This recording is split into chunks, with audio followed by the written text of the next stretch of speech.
బ్రహ్మసూత్ర సహిత మరకత శివలింగం మన హైదరాబాదు శివార్లో ఉంది అన్న విషయం మీకు తెలుసా? సాక్షాత్తు శ్రీరామచంద్రుడు అర్చించిన శివయ్య ఈ మరకత శివలింగం అని మీకు తెలుసా? చాళుక్య రాజులలో 6వ రాజు ఈ ఆలయాన్ని నిర్మించాడని మీకు తెలుసా? ఇలాంటి విషయాలెన్నో తెలుసుకోవాలనుకుంటే రశ్మితో ఛానల్ ను సబ్స్క్రైబ్ చేసుకోండి. మరి అందరికీ నమస్కారం, నేను మీ రశ్మితో ఛానల్ కు స్వాగతం. చుట్టూ పచ్చని చెట్లతో వరి పొలాల మధ్యలోంచి మన కారు రై రై అంటూ చందిప్ప గ్రామానికి వచ్చేసిందండి. గ్రామంలోకి రాగానే మరకత శివలింగానికి దారి అని మనకు ఎదురుగుండా కనబడుతుంది. ఈ వీధిలో తిన్నగా వెళ్ళగానే ఎడమ చేతి వైపు ఆలయానికి వెళ్ళొచ్చు. మీకు తెలియకపోతే అక్కడ గ్రామస్తులు కూడా ఆలయం ఎక్కడో చెప్తారు. ఎంతో ప్రాచీనమైనది, ఆధ్యాత్మికంగా ఎంతో విశిష్టమైనది. అలాంటి ఆలయాన్ని మనం ఈరోజు దర్శించుకుంటున్నామండి. ఈ వీధులన్నీ పేడ కళ్ళాపులతో, అందమైన ముగ్గులతో వచ్చిన అతిథులను పలకరిస్తూ ఉంటాయండి. ప్రశాంతమైన వాతావరణంలో చుట్టూ వరి పొలాల మధ్యలో మనకు ఆలయం దర్శనమిస్తూ ఉంటుంది.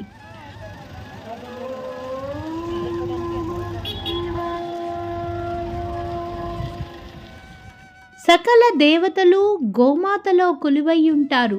మహాశివరాత్రి, కార్తీక మాసం ఎన్నో పుణ్యతిథులలో గోవును సేవించడం మన పూర్వజన్మ సుకృతమండి. ఎన్నో ఆలయ విశేషాలు అర్చకులు మనకు తెలియజేశారండి.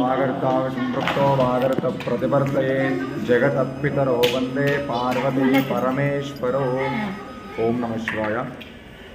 మీరు ఇప్పుడు చూస్తున్నటువంటి దేవస్థానం శంకరపల్లి మండల్ చందిప్ప గ్రామంలో ఉంది. ఇక్కడ స్వామివారు బ్రహ్మసూత్ర సహిత మరకతలింగేశ్వర స్వామిగా కొలువై ఉన్నారు.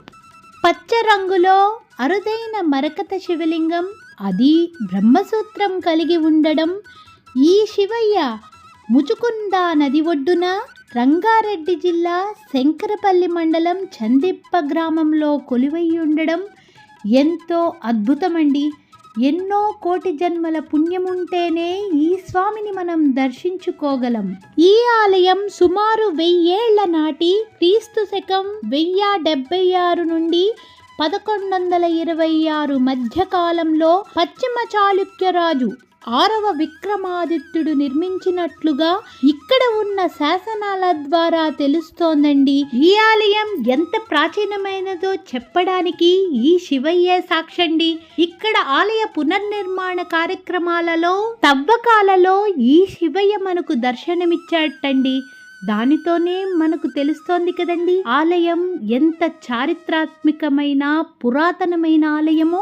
6వ విక్రమాదిత్యుడు ఈ ఆలయాన్ని నిర్మించి అక్టోబర్ 23, 1101 గురువారం నాడు, ఆ రోజు కార్తీక శుద్ధ పంచమి నాడు ఈ ఆలయంలో శివయ్యను ప్రతిష్ఠించాడు. ఉత్సవం కూడా జరిగిందని అదే శాసనాలలో స్పష్టంగా లిఖించారు.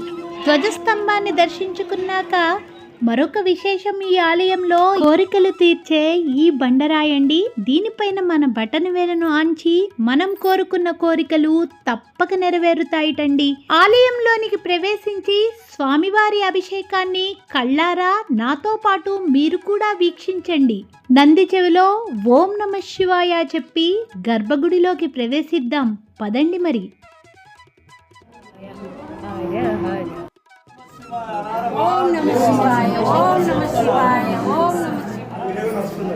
గర్భాలయం మొత్తం పంచాక్షరీ నామంతో మారుమోగిపోయిందండి. మరకత శివయ్య వెనుకాల పార్వతీ అమ్మ, నాగదేవతలు, గణపతి, సుబ్రహ్మణ్యేశ్వర స్వామిని కూడా మనం దర్శించుకోవచ్చు. ప్రతిరోజు కూడా ఉదయం 6 నుంచి మధ్యాహ్నం 1 గంటల వరకు స్వామివారికి నిత్య అభిషేకాలు ఉంటాయన్నమాట. భక్తులు స్వయంగా తమ స్వహస్తాలతో స్వామివారిని అభిషేకించేసే పుణ్యకరమైనటువంటి విశేషంగా ఇక్కడ అభిషేకాలు నిర్వహిస్తారు. కావున భక్తులందరూ కూడా ఈ క్షేత్రాన్ని దర్శించి నమస్తే అస్తు భగవన్ విశ్వేశ్వరాయ మహాదేవాయ త్రయంబకాయ త్రిపురాంతకాయ త్రికాగ్నికాలాయ కాలాగ్నిరుద్రాయ నీలకంఠాయ మృత్యుంజయాయ సర్వేశ్వరాయ సదాశివాయ శ్రీమన్మహాదేవాయ నమః. ఈ ఆలయంలో స్వామివారికి మన చేతితో గంధం రాసి స్వయంగా మన చేతితో స్వామివారిని అభిషేకించవచ్చండి. శివయ్యపై వెలుతురు పడగానే మనకు శివయ్య పచ్చగా కనిపిస్తాడండి.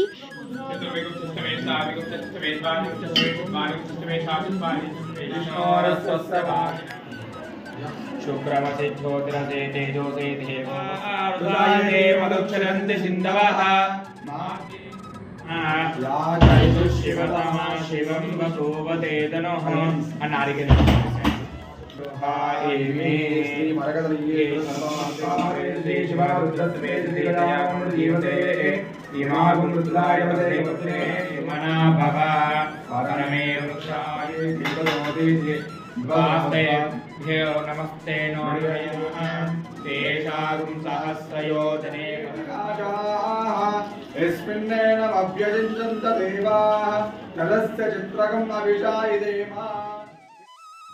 రుద్ర నమ్మక చమకాలతో పాలు పెరుగు నెయ్యి చక్కెర ఎన్నో పలోదకాలతో స్వామివారికి అభిషేకాలు ఎంతో ఘనంగా జరిగాయండి.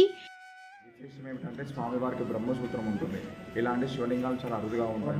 ఇక్కడ మనం ఏ కార్యక్రమం చేసినా కానీ కోటి రేట్ల ఫలితం ఇస్తుందన్నమాట. ఒక అభిషేకం చేసినా కోటి సార్లు చేసిన పుణ్యఫలం, ఒకసారి దర్శించుకున్నా కోటి సార్లు దర్శించుకున్న పుణ్యఫలం వస్తుంది.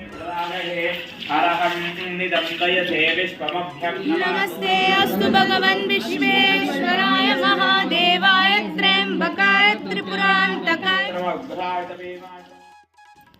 పసుపు కుంకుమ గంధంతో స్వామివారిని అభిషేకించి స్వామివారికి ఎంతో చక్కగా అలంకరించి అర్చన గావించాం.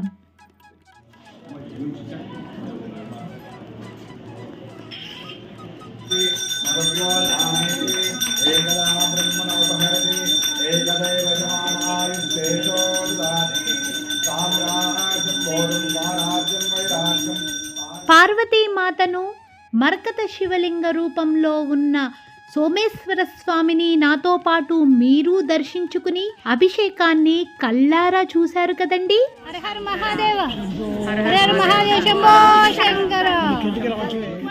ఈ ఆలయానికి క్షేత్రపాలకుడు కాలభైరవుడండి. వేప చెట్టు కింద ఉన్న ఈ కాలభైరవుడు దగ్గర కూడా మరొక విశేషం ఉందండి. ఇక్కడ ఉన్న రాయను పట్టుకుని మనం మనసులో ఒక కోరికను అనుకుంటే మీ కోరిక నెరవేరుతుంది అంటే ఇక్కడ ఉన్న రాయి కదులుతుందిటండి. ఇంతటి అద్భుతమైన మహత్తు ఈ కాలభైరవుడు పాదాల చెంత ఉన్న ఈ పాషాణానికి ఉంది అంటే ఆశ్చర్యం లేదు కదండి. స్వామివారికి వారి కోరిక విన్నవించడం, అలాగే ఆదివారాలలో ఈ కాలభైరవుణ్ణి కనుక పూజిస్తే వారి గ్రహదోషాలు పోతాయని ఇక్కడ భక్తుల యొక్క విశ్వాసం అండి. కాలక్రమేణా శిథిలమైన ఈ ఆలయాన్ని 2007లో భక్తులు పునరుద్ధరించడం ప్రారంభించి 2012లో గర్భాలయాన్ని తిరిగి నిర్మించారు. ఆలయ పునరుద్ధరణకు వీరు ఎంతగానో కృషి చేశారండి. వారి వల్లనే మనం ఆలయాన్ని దర్శించుకోగలిగాం.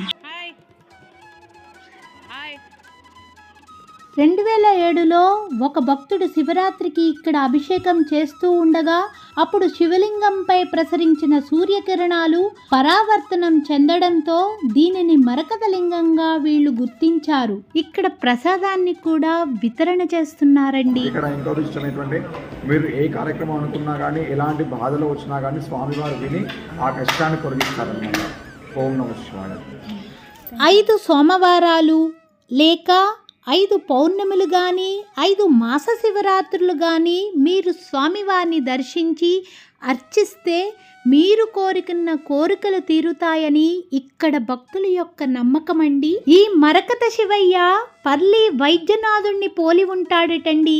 అందుకే మన ఉభయ తెలుగు రాష్ట్రాల వాళ్లే కాకుండా మహారాష్ట్ర వారు కూడా ఈ ఆలయాన్ని ఎక్కువగా దర్శించుకుంటూ ఉంటారట. పర్లి వైద్యనాథుడిలా పోలి ఉండడమే కాదండోయ్, ఈ మరకత శివయ్యను మనం అభిషేకిస్తే మన ఆరోగ్య సమస్యలన్నీ తొలగిపోతాయని, విద్యార్థులకు జ్ఞానం సిద్ధిస్తుందని భక్తుల యొక్క ప్రగాఢ విశ్వాసం. ఎన్నో వందల ఎకరాలు మాన్యాలు ఈ స్వామివారికి ఉన్నప్పటికీ ఈ రోజు అవన్నీ అన్యాక్రాంతమైపోయాయి. ఈ మహాశివరాత్రి పర్వదినాన ఈ శివయ్యను ఒక్కసారి దర్శించుకుంటే 1000 సార్లు దర్శించుకున్నట్టే, ఒక్కసారి అర్చిస్తే 1000 సార్లు అర్చించినట్టే. ఎంతో చారిత్రాత్మక చరిత్ర కలిగిన అద్భుతమైన అమోఘమైన బ్రహ్మసూత్ర సహిత మరకత శివలింగాన్ని పార్వతీ అమ్మతో పాటు మీరు దర్శించుకున్నారుగా. నా ఛానల్ ఇంకా సబ్స్క్రైబ్ చేసుకోకపోతే సబ్స్క్రైబ్ చేసుకోండి.